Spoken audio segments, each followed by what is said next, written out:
যারা ইরানের প্রেসিডেন্ট মানে সর্বোচ্চ নেতা খামেনির ব্যাপারে খারাপ খারাপ মন্তব্য করছো না, তাদের জন্য শুধু এই ভিডিওটা, শুধু দুটো কারণের জন্য ভিডিওটা বানাচ্ছি। দুটো কারণেই বলা হয়েছে ভিডিওতে, শুধু একটু মন দিয়ে শুনবা, ঠিক আছে? শোনো, আমরা ভারতীয়রা কেন যে উপকারের কথা ভুলে যাই সেটা আমি ঠিক বুঝতে পারছি না। আমি এই কথাটা বলছি ইরানের জন্য। ইরান এমন একটি দেশ যে ভারতের বিপদের সময় সব সময় সে ভারতের পাশে দাঁড়িয়েছিল। যখন পশ্চিমা সহ যত মুসলিম কান্ট্রি ছিল, আমাদের বর্তমানে ভারতের যে কাশ্মীর রাজ্য, ওই কাশ্মীর রাজ্যটাকে নিয়ে যখন উৎপাত শুরু হয় এবং যখন জাতিসংঘে ভোট বা অন্যান্য বিবেচনা হয়, তখন শুধু একটি মাত্রই দেশ ছিল যে দেশটি ভারতের পক্ষে কথা বলেছিল, কাশ্মীরের পক্ষে, ভারতের পক্ষে। তো ইরানই একমাত্র দেশ বলেছিল যে কাশ্মীর ভারতেরই অন্তর্ভুক্ত।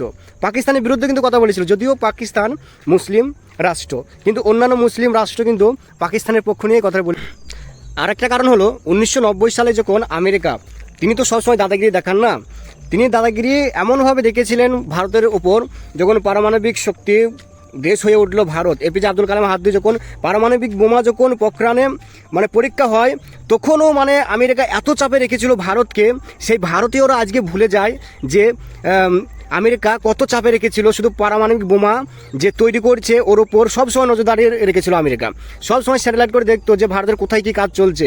এবং এপিজে আব্দুল কালাম তিনি তার টিমকে নিয়ে শুধু কাজটি করে সেরেছিল রাতের বেলায়, এত পরিশ্রম করেছিল শুধু রাতের বেলায়, কিন্তু পরিশ্রম করে সে পারমাণবিক বোমা উত্তোলন বা পরীক্ষা সফল করে পোখরানে।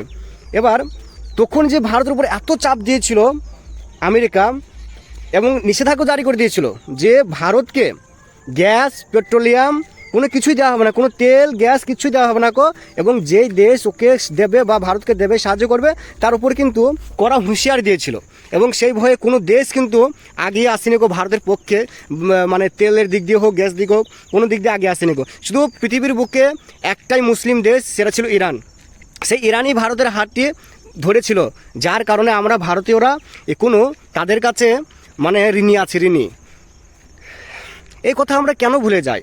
যদি সেই দিন ইরান যদি পেট্রোলিয়াম, গ্যাস বা যদি তেল না দিত, তাহলে ভারতের অবস্থা আরও খারাপ হয়ে যেত। আর যে আমেরিকা সবসময় ভারতকে চাপে রাখার চেষ্টা করছে বা করেছে, আর এখন সেই আমেরিকারই পাঁচাটা গোলাম হয়ে যাচ্ছে আমাদের দেশের কিছু নামি দামি নেতা।